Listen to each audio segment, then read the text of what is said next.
this great opportunity, and we're very excited to have this special speaker come here this evening. And I think that we'll all, and I'm confident we'll all find out why I was so excited. Let me just share a few things with you about her, and this is a very, very general bio. There is much more. Our guest speaker tonight is Sister Margaret Blair Young. She is an award-winning author, playwright, and film producer. She is a professor of English at Brigham Young University and teaches creative writing there. She is an accomplished and award-winning author of numerous books and plays. She's a co-producer of the film Nobody Knows the Untold Story of Black Mormons. She has won awards for Best Short Story Collection, for Elegies and Love Songs, Best Short Story Collection, Best Novel of the Year in 1992 and 95. She's the author of 2 plays produced at Brigham Young University, Dear Stone and I Am Jane. She has co-authored popular Standing on the Promises series and has a film project soon to be released, Heart of Africa. Would you please welcome Sister Margaret Blair Young. Applauses are appropriate on Saturday.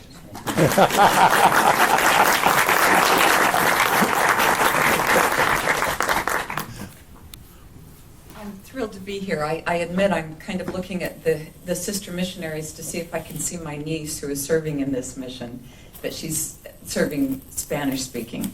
So let's see, I guess we'll get the lights in just a moment. Los Angeles is, when I was deciding what I would present, Los Angeles is a particularly special place because so much has happened in this area. And so as I prepared this specifically for this presentation, I actually just barely went and said, "Oh, I need to add one more person," and I don't even know if we'll get to her because there's so much information to give you. But I wanted to also put a theme to it that as we go through some of these stories, that we learn about faith and healing. Many of us have. Well, I would say all of us. My husband is a bishop and said to me one day when I was upset about some choices my children had made, he said, "The only perfect family is the one I haven't met." And I think that's a very comforting thing. We find out eventually that all of us share in this mortal journey and in bumps and stumbles, and each of us has a different journey, but no journey is without its challenges. And especially as we talk about these pioneers, you will see some remarkable stories, and that I've brought it down to patience, gratitude, imagination, and nurturing our better angels. I'm not sure if I turned to the right one. Let's see. There it is. Okay. This is the real picture of Jane Elizabeth Manning James. The picture on the front of our One More River to Cross, which we published with Deseret book, is not Jane. We're republishing our books, and it has Jane's actual picture. But we didn't have any pictures of her when we did that. Now we have a whole bunch, and a lot of that is due to a Los Angeles resident who I'll get to a little bit later. But we'll talk about Jane's journey first. You can read this while I tell you what comes before. Jane Manning James joined the LDS Church in 1842 and didn't start traveling for Nauvoo, the Latter-day Saints settling place, until 1843. She had her whole family, meaning brothers and sisters and her mother. All of them had joined the church, and they were all traveling west. They went to Buffalo, New York, put their clothes on the steamboat that would take them to Nauvoo, and were told that they could not get on the steamboat because they were black. Their clothes could go, but they couldn't. And Jane wrote, "We walked until the soles of our shoes wore out, and you could see the whole print of our feet in blood on the snow. We knelt and prayed. We asked God, the Eternal Father, to heal our feet, and our prayers were answered. and our feet were healed forthwith. Now that is faith. And in fact, when she got to the mansion house where Joseph Smith lived, he asked her to tell her adventures, all of the family, but he recognized that Jane was, as he said, the leader of this little band. And she said that yes, she was. And they told about the adventures that they had had, so, you know, some including wonderful miracles where they helped heal a child, but others including some scary nights where they were thinking that they were stepping into a shallow stream and found that it was up to their necks. And as she told this story of this 800-mile barefoot trek, Joseph Smith turned to his friend John Bernheisel, who was there, and said, "Is that not faith?" And he replied, "I believe it is. I believe I would have stopped earlier on." That, I think, is part of patience, but also you find wherever Jane tells her story, even where she talks about a very hard part, which I'll bring up shortly, she follows it with some aspect of gratitude. Joseph Smith said to her after all of this, and because they had also been, "You are among friends now, and you will be blessed." Let's see, I think this one. "Oh, how I suffered of cold and hunger, and the keenest of all was to hear my little ones crying for bread, and I had none to give them. But in all, the Lord was with us and gave us grace and faith to stand it all." That first part for any mother is just heart-wrenching, where you hear your little ones crying for bread and you have nothing to give them. But the way she follows it up, not as she's looking back over the years with an attitude of gratitude and says, "But the Lord gave us strength to stand it all." Often we don't recognize how we've been sustained until after we've gone through, years after, we look back at it and wonder at how we ever made it through those very difficult trials, and then realize that we were strengthened, we were supported. In the hours when we have felt most abandoned, we were in fact being supported. "Though the mills of God grind slowly, yet they grind exceeding small. Though with patience he stands waiting, with exactness grinds he all." And this we are all going to be ground into something useful. We won't learn our potential until we feel ourselves being tested. I wrote a play called I Am Jane. This is some members of the cast for Jane. The white man standing there is Adam Baird. And one of the episodes in I Am Jane is also what we chose to be Jane's monument. And we would not have known about this if it weren't for another Pioneer's Journal. Jane wasn't one to write about all the heroic things she did, but Eliza Partridge Lyman did write about it and talked about how her husband, Amos Lyman, had been called to be a gold missionary in California. And she said, "He left us with no flour in the house, nor any way to get it. Nonetheless, may the Lord bless and prosper him on his way." And then 2 weeks later, she said, "Jane James, the colored woman, brought me 2 pounds of flour, it being about half she had." Adam Baird, who played Joseph Smith, found out on this night, this was when we were performing it in St. George, Utah for the Mormon History Association, that he was descended from Eliza Partridge Lyman. And he was overcome with emotion and said, "Maybe I wouldn't be here if it hadn't been for Jane." Because Jane had saved the family from starvation. And it became a very personal story for him. He was just ready to go on his own mission. I think he's probably back. As of a few days ago, he went to Samoa. He was weeping throughout that performance as he realized that Jane's life had deeply affected his. And then my other adorable cast members, this is one, I will tell you that in Provo, Utah, it is not easy to cast a predominantly black play. I don't know how many of you have been to Provo, but I said one time we're pretty vanilla. I was in Florida at the time I said that, and one of my dear friends stood up and said, you're not just vanilla, you are white.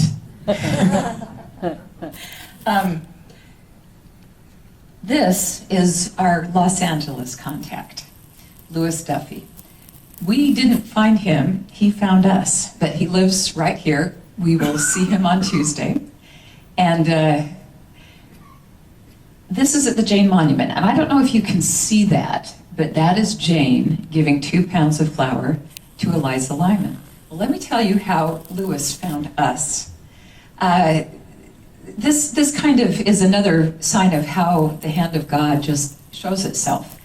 Because we had not performed the play, I Am Jane, in very many places. And by the way, Marvin Perkins is here, who has been in the play, has played Elijah Abel. That's Marvin right there.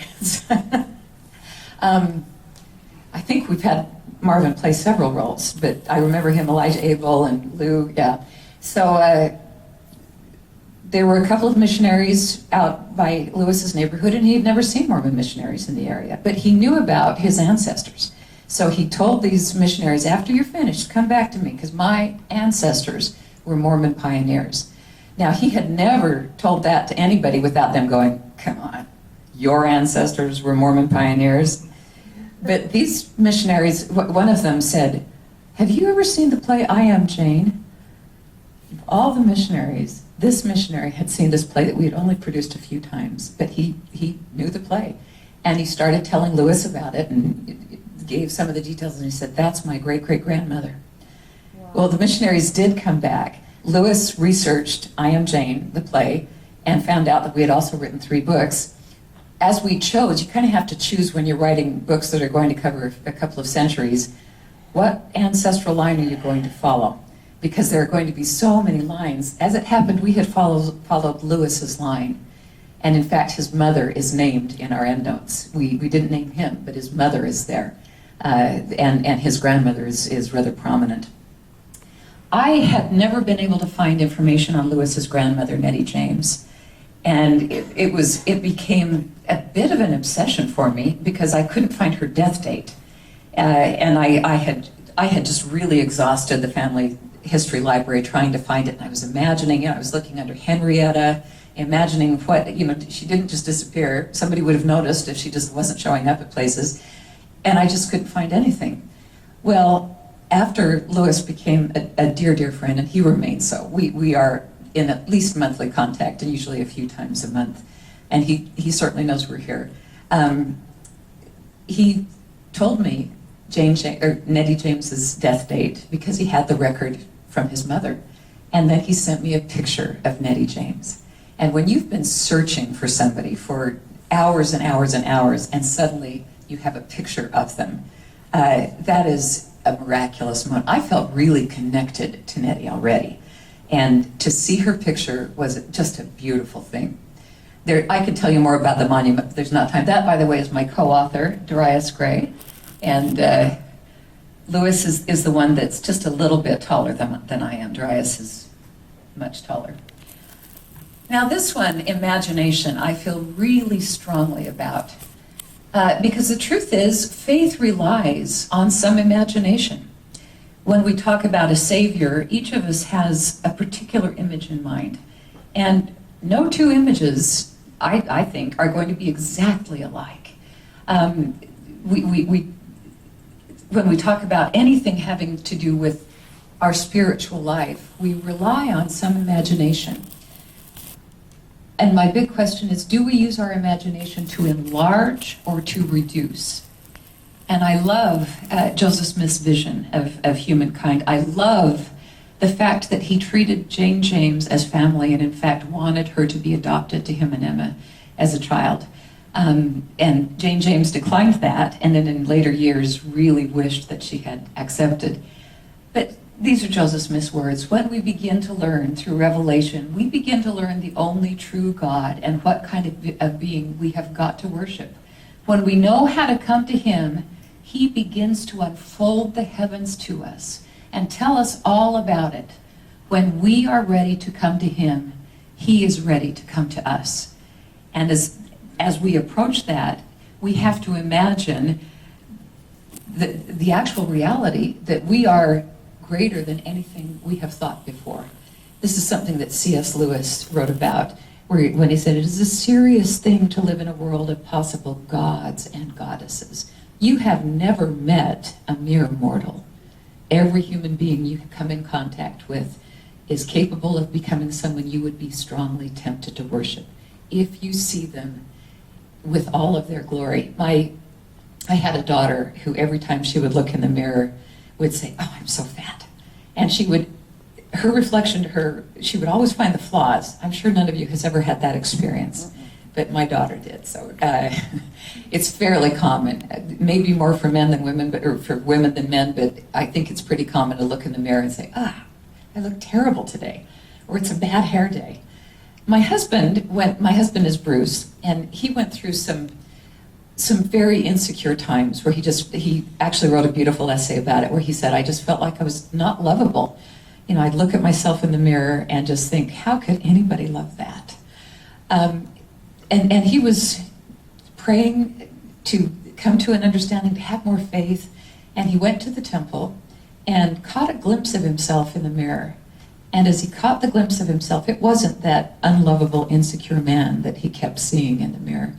It was a man of wisdom and strength and goodness, and he could see his better angels, as we might say, the person that was within him, that hadn't fully blossomed. I think now that if you were to see my husband, and I have a fellow ward member with me, so my husband is her bishop also, I think that he is that man now, that you don't feel any of the insecurity or any. I don't think he spends a lot of time in front of the mirror. He's too busy serving others. And that's a lovely place to be. This is Samuel Chambers and Amanda Chambers.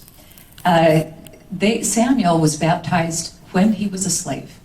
It was the year that Joseph Smith died, 1844. Samuel was only 14 years old. Now, can you imagine? He was not able to travel anywhere because he was a slave and he lived in Mississippi. And in fact, this is his second wife. His first wife was sold off. That is the reality of what happened during slave years. But somehow he maintained his faith, which is just a remarkable thought. That through everything, all of his slavery, he remembered that he had been baptized into the Church of Jesus Christ of Latter-day Saints. After the Civil War, he decided that he and his new wife and his son Peter would come out west. And it was 1870 before they had enough money to do it, but they did. And they, in fact, were very successful. And he talked about how the Lord kept the seeds of faith alive in me. And this is from 1844 to 1870, that he was living on what he remembered, and then finally came to join the rest of the Latter-day Saints in Utah. One interesting thing is that if you read about the travels of Booker T. Washington, he talks about going to Utah and describes a particular Mormon man, because he goes to the various black congregations and says, but there are also black Mormons, and then describes a man who's quite old, but who bears a testimony that is powerful. He doesn't name him, but as I read, I knew exactly who it was because of the year in which he wrote it. It was Samuel Chambers, one whose testimony inspired many. And let me just let you be inspired by it. I was not so well placed as these young brethren here. Most of you were born in the church. I was born in a condition of slavery and received the gospel in that condition. I realized I had done right. I received the Spirit of God. I was only between 12 and 13 years of age. I was from 23 to 25 years and never heard another word of the gospel. After the war, Civil War, I was made free. Then I went to work 4 years and made money and came out here. It is not only to the Gentiles, but also to the African, for I am of that race. That beautiful testimony being born sometime in the 19th century. He was in the 8th Ward in Salt Lake City, and there was somebody who would record all of the testimonies. And so we have the written dictation of Samuel's testimonies. God kept the seeds of faith alive inside of me. Now, I don't know how Samuel nurtured those seeds himself, if he recited something to himself, if he prayed, if he found scriptures, but somehow, without hearing a word of the gospel, he knew who he was. He remembered what the church was to him, what he had felt when he was taught by a missionary named Preston Thompson, and he came and continued living that faith and was an example to many. Now this one I chose, Abner Howell, as I was thinking of coming here, because he has a lot of relevance to Los Angeles. He lived in Los Angeles for a while, and I want you to think about him after I finish telling you the story when you see the Los Angeles temple. And I'm going to give you more details of his life, some of which I only found out about a few months ago.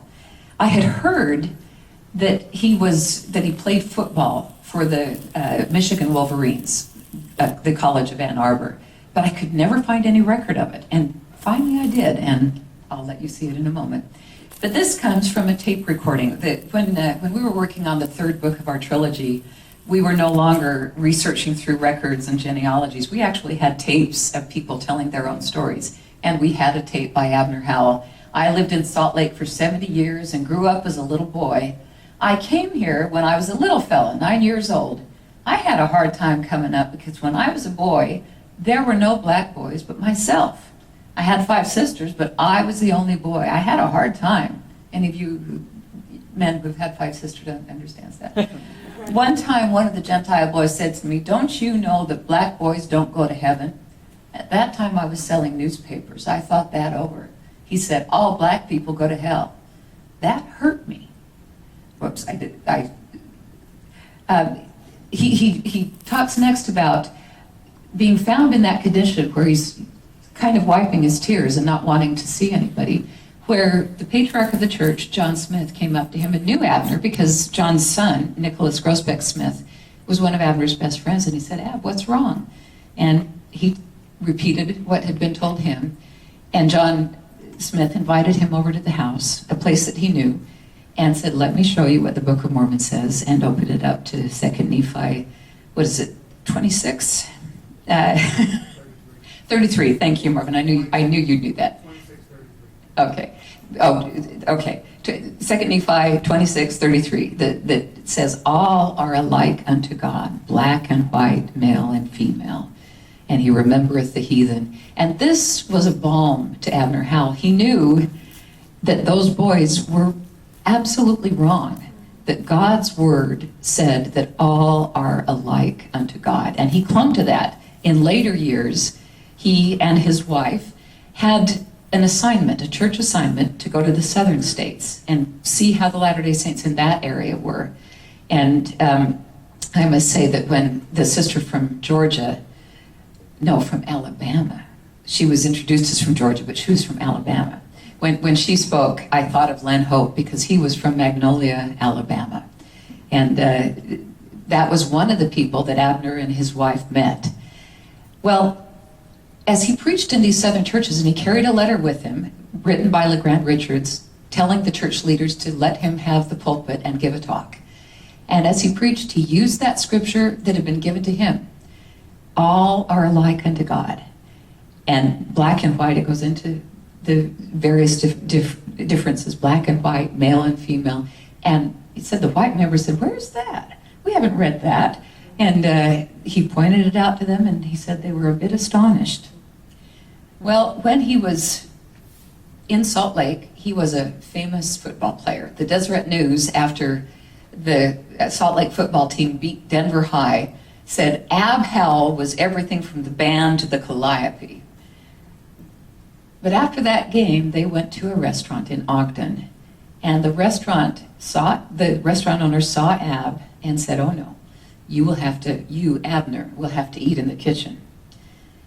And Nicholas Grosbeck Smith, the son of John Smith, said, "Wonderful. We will all eat in the kitchen. That's where we want to be. We're a team."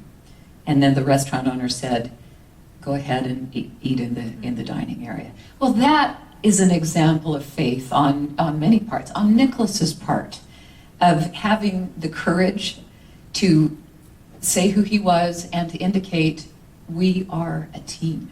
Nobody gets left out. You don't take my friend, my teammate, and put him in another place than me. This is from Abner's sister, who says, Abner played football and was as famous in those days as Willie Mays is today. His ambition was to become an attorney. Now, remember, this is 1902, 1903, 1904. How many black men had the ambition to become an attorney? And here's where that imagination comes in. Because imagination also plays in as we think of our futures, as we think of what we can accomplish, who we can be. And his aspiration was to become an attorney. And he would have to find a school that would accept him. And when I looked at and when I saw this, when I read this in Bertie Howell Langen's book, I thought, seriously? And it said that he went to a school into Ann Arbor, Michigan. And I thought, no way. Studying law? And then I went to the records in Ann Arbor, Michigan, and yes, he did.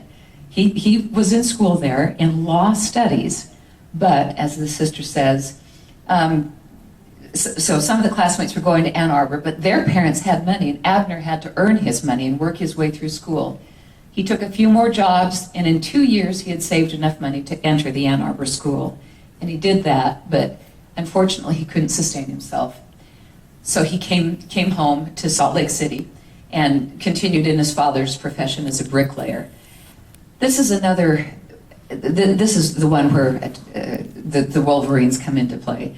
Because I've never been able to back it up until 2 months ago when I was writing to an African American biography. It's an online encyclopedia, and I said, you've got an article about Abner Howell. Now I need to know about this. Because I have notes here that say he played for the Wolverines, but I see no record of that anywhere. And they sent me this. Howell played fullback for Michigan during the 1902, 1903, 1903, 1904 seasons. Those were victorious seasons. Under Coach Yost, the team won the National Collegiate Football title 4 consecutive years between 1901 and 1904. When Howell began playing for Michigan, the Wolverines were renowned for their point-a-minute offense, in which Howell played a central role. However, and we recognize the place of attitudes, people who are reducing others in their imagination instead of allowing them to be viewed in their fullest potential. Howell was excluded from official team photographs. His name does not even appear in a 1974 book devoted to the history of black athletes at the university. Coach Yost was known to harbor racist feelings, but he permitted Howell to play because his exceptional athleticism made the Michigan team virtually unbeatable. Yost remained as football coach at Michigan until 1926, then served as Michigan's athletic director till 1941. With the sole exception of Howell, Yost reportedly excluded all other black student athletes from playing football for the university until 1932. Well, this, once again, when we read about exclusion and you think about what Nicholas Grosbeck Smith, what his response was, because he knew that Abner Howell was, as the sister said, as famous as Willie Mays is today, or played and the best thing you could imagine. He was not going to let a restaurant owner reduce his friend to somebody of servant status who could only eat in the kitchen. But Coach Yost, even though Abner Howell was one of the most talented athletes on the team, reduced him because of his color to somebody who could not even be included in the team photographs. That leaves us with a challenge as to where we stand up and for whom we stand up. That we are actually all a team in the human family. And there are times when we are called upon to stand up for one another. Times when, even across the sea, we are called upon to take action to help somebody who's in poverty, or to provide access to education to somebody who doesn't have it. Those of us who have received much need to listen to the calls telling us to give to others, to serve others. This, when I was writing the third volume, Darius and I wrote it together, but I would script it first and then he would read through and make sure that we had the language just exactly right. And Abner's second wife, who you saw in that picture, was a descendant of one of the first black pioneers, one of the first pioneers at all, to enter the Valley Green Flake. He was a colored servant, as the Brigham Young Monument says. And I have Martha, Green's granddaughter, saying in the imagination, and again, when we think of parents, grandparents, genealogy is very important in the LDS Church. And when you come across somebody who you've been searching for and you suddenly see their name, or as I got to see their picture, there is something there that calls you and says, continue in the good that I have done. Follow everything good that I have done and forgive anything bad I have done. So I have Lucille imagining her mother saying, you are our future. Don't look back on the chains. Don't look back on the greed that made our forefathers slaves. If you do look back, look at the ones who kept pressing forward with a dream in their hearts and an axe in their hands to cut down whatever might keep them from their destiny. Then lift up your head and lift up your eyes. Sing our ancestors' songs. Oh, freedom, oh, freedom, oh, freedom over me. Lift up your head and lift up your eyes. Keep yourself clean. Read, write, pray. Don't look down on yourself, and don't you ever look down on our people. Set the table right. Use proper words. Raise your children even higher than I could raise you. Abner Howell was a tour guide for the Los Angeles Temple before its dedication. Wow. And I actually have, in special collections, I'm really careful with some of the precious things that we've received over the years. I have the papers that he used when he was a tour guide. Now, we had the priesthood restriction in those years, so after the dedication, he didn't attend. He was given a little card making him an honorary high priest. And he talks in his tape about how beautiful it was for him to take people who wanted to know about the Los Angeles Temple through all of the rooms. Can you imagine Abner Howell in the celestial room, thinking of himself as one who belonged there? I have a son with some addiction problems, and I attend an addiction recovery meeting with him. And one of those meetings that I attended, there was a man who had been in prison, who had been severely drug addicted, and he said, that is in my past. I have come back, I was excommunicated, but I've now been rebaptized, and I go to the temple every week. Well, as it happens, I work in the Provo Temple, and after that meeting, I work on Saturdays. I was in a temple session, and there was that man. I knew a little bit about his life because I had been to that meeting, but those meetings, you don't go up to somebody and say, hey, I saw you in an addicts meeting. But to see him there in the temple and to realize, yes, this is exactly where you belong. Even when he had been in prison, when he saw himself as less than the dirt of the earth, to rise above that and say, I am worthy of the most glorious surroundings, and to remind himself that he had a personal relationship with Jesus Christ. And that happened right here in this Los Angeles Temple as he walked the halls, leading people who wanted to see the rooms of this Mormon temple, and sometimes resting himself and just looking at what was around him. This is the slide I added because I'm in Los Angeles. I just couldn't leave Biddy Smith Mason out. How many of you have heard of Biddy Smith Mason? Oh, hooray, I'm in the right audience. Anybody want to help? Alma, do you want to tell us who Biddy Smith Mason was? Okay, well, she was a black pioneer.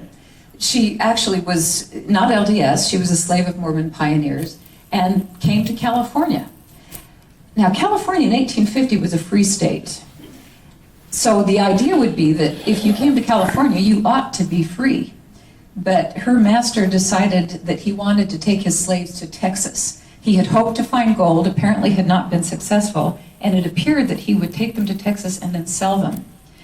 Biddy Smith Mason was put into protective custody with 13 other slaves of that family. And believe it or not, there was a law at that time, we're talking 1854, there was a law that said no person of color could testify in open court. So somebody else would speak for you. And this brings us back to who do you stand for and what do you stand for? Because her master was very willing to treat her as a slave and to treat her as a commodity. And he told the judge, Benjamin Hayes, that his slaves were well. So he, again, with that gift of imagination, that these are human beings, these are not your property, had the slaves come into his chambers and talked to Biddy and asked if indeed she wanted to go to Texas. And she said, I have feared the trip since I first learned of it. Well, Judge Hayes then went out to the court and declared all of these slaves free and free forever. But the story doesn't end there. Judge Benjamin Hayes had a little boy. His wife was still alive, but she would die within the year. And he wrote to a friend many years later and talked about this event where he said, I had my little boy ran out into the street and almost under the wheels of a cart, when one of the 14 slaves I had just emancipated snatched him out from under the wheels. And he said, Dear Jack, can you imagine my response at having my son? If you had a son and only one, and Providence had saved him in that way, you would feel as I do. Judge Hayes actually put up with a lot of people who thought that in freeing the slaves that he had gone beyond his power, even though California was free. But he had stood for what he believed was right and stood up for people who others were willing to allow to be abandoned. That serves as an example for us as well. So I'll just show you one more little picture, and I'll finish. I have no idea how long I've taken. I hope it hasn't been hours. This is one of my dear friends, and this is a pretty recent picture. I got this within the last month. Is that not a handsome young man? He's engaged, so don't get any ideas. This is one of my Congolese sons. He lives in the Congo, but I wrote to him during his mission. My husband and I had the privilege of being in the missionary training center, and I wrote to all of the missionaries who were headed to the Congo, because believe me, they need letters. That's a very difficult mission. And I even sent them cookies and candy, and I helped them have a good mission. Even one time, one of my sweet little missionaries, he thought that I was just doing mass emails and didn't realize that I was actually writing to him. So he was just deleting, and then he looked at one of the emails in which I had said, Elder Coburn, I'm going to send candy, what would you like? Well, I hadn't heard from Elder Coburn, so I just went out and got peanut M&Ms and mailed them. And the next week on P-Day, he emailed back and said, oh, Sister Young, I just read that email. Could you get me peanut M&Ms? And I replied, they're on their way, Elder. But Aimee, who was the companion of one of the missionaries we had in the MTC, had been a revolutionary. In fact, I think I've got his own words. I'll maybe go ahead with those. Before I joined the church, I was in a revolutionary group. We had a camp, which was like a boarding school. One of the purposes of this camp was to teach us to abandon the religious system brought by white men. And then I'm going to skip all the way to the past and say this ex-priest was building hate in us. I had many destructive plans which I developed at that revolutionary camp, but I did not put them into action. The gospel changed my heart before I executed my plans. My grandparents joined the church in July of 2005 before I came back to live in Kinshasa, the Congo. After spending 7 years in Chikapa, that was the revolutionary boarding school, where the revolutionary camp was located.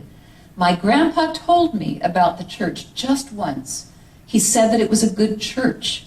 It gave the youth opportunities for a good education and helped them become good citizens of the country. He said many things about the church, but I did not show that I was interested. My mother tried to encourage me to visit the church. The next Sunday I did. I did not inform anybody at home. I knew where the church was. I entered. I passed the chapel and found myself in the bishop's office. I told him that I was new in the church and that I did not know where to go. He showed me a class. Afterwards, I encountered the elders and we made an appointment. I do not remember what was taught that day at church, but I remember my impressions. I was impressed by the attitude of the young men my own age who blessed the sacrament. They were like angels. Most of my friends thought the church was not Christian. At first, I did not tell them I had joined it. I was ashamed. My mother encouraged me to stop going to the camp meeting. She said, I may. Now that you have received the gospel of Jesus Christ, this is his own writing, so, and it's all in English. He speaks French. The English is his second language, but he does pretty well. I think you must stop your meetings and your organization. You have become a disciple of Christ. Her words touched my heart, and I decided to stop. I found an excuse to escape my friends. This decision helped me be focused in the gospel and ponder in my heart the message I had accepted. I'm going to go ahead and black this out now, or just leave that there since that's not working. That's a man who, like Samuel Chambers, kept the seeds of faith in his heart and let them grow. And he was a marvelous missionary. He's right now doing translation work for the church. There's a program that they have in the Democratic Republic of Congo where they can learn construction and get credit, be credited through the LDS Business College, and IMA is doing translation for that. We're hoping then to get him to BYU Hawaii. He has to get married first. He's got a beautiful girlfriend who's also LDS. And he is one of the new pioneers. I've shown you pioneers from the early part of church history, and we tend to remember, our first memories tend to be of the white pioneers because we know their stories so well. When we first did I Am Jane, one of my friends said, I never felt like Pioneer Day. I think you don't celebrate it here, do you? But it's major in Utah. We have floats and parades and fireworks. My friend said, I just felt that was the white people's holiday because we didn't come because we wanted to. We came in chains. And she said, when we did this play, I understood I have a pioneer heritage too. That has become an important thing as these modern pioneers go. I think I may becomes a part of that pioneer journey that began actually all the way in upstate New York when Joseph Smith received the revelations he did. Continued all the way into Salt Lake City, and then as the gospel was preached to all the world as Christ had commanded in the New Testament, into the Democratic Republic of Congo, once called Zaire. Some people would call it the black part of the map. Aimé is a saint. I speak to him with some frequency because we are trying to get him to get into BYU Hawaii. The film that was mentioned is about Aimé. It's not a documentary. It'll be a feature, and I don't talk about that in church organizations. But he is. You can understand why I would be inspired by this man's story. I want to tell you that the things that I've talked about, the keys of holding on to our faith, the keys of patience and gratitude, and using our imaginations with everyone we meet to enlarge them rather than reduce them. The President Lincoln's word of challenging us to use our better angels, let the better angels of our nature teach us. And he was trying to prevent the Civil War at that time. It happened. But there's always some kind of a war, whether it's just within ourselves, within the walls of our home, but we are all challenged to call upon the better angels of our nature. It's so wonderful for me to come and see friends that I haven't seen in such a long time and see that little children have grown. I now have 3 grandchildren.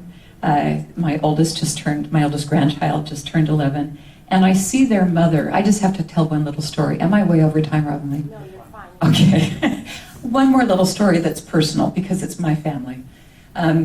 My daughter, and for those of you who are just investigating the church, you won't understand everything I'm talking about. There are missionaries here and they can tell you. My daughter received her patriarchal blessing from my grandfather, who was a patriarch. So her patriarchal blessing starts, dear granddaughter. She received it when she was 12, and it spoke about musical gifts and said that she would bless many with her music. Well, at that time, she didn't even play the piano, and I had suggested that she might want to join a choir in high school, and she said, people in choirs are weird. So she didn't do the choir. And then she began her freshman year at BYU and told me that she had decided on her major, which was vocal performance. Wow. I said, what?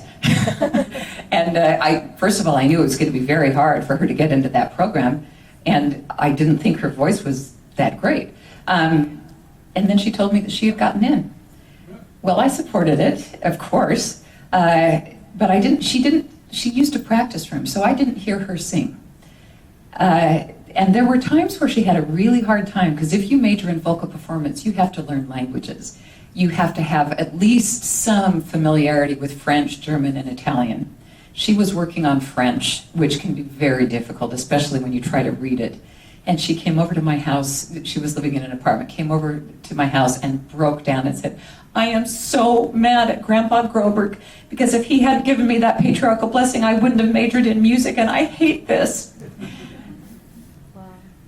She continued, and she got married to a wonderful, wonderful man, and was expecting a baby for her during her first recital, meaning that she was a little bit pregnant, not that she was going to have the baby then, but I helped her pick out a beautiful dress for the recital, but I had still never heard her sing. And she came out on stage. I was stunned by how beautifully she carried herself. She was just spectacular. And she took her position and let out the first notes, and I was astonished. I had no idea that my daughter could do that. It had not entered my imagination that she was capable of making such glorious sounds, and I broke into sobs.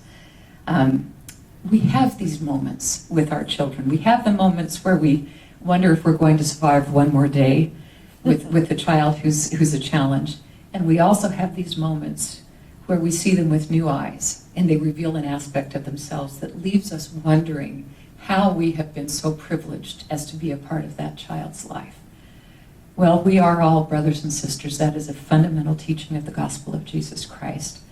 And I bear you my witness that as we keep the faith and nurture the seeds of faith in patience and gratitude, and with imaginations that enlarge everybody we associate with and let us see them as their best selves, that we all become better and we become more united.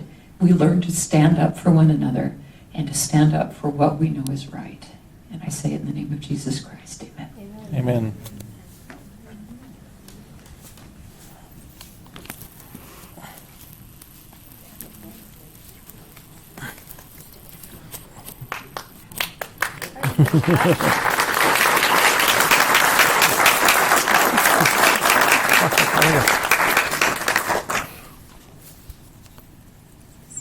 Sister Young.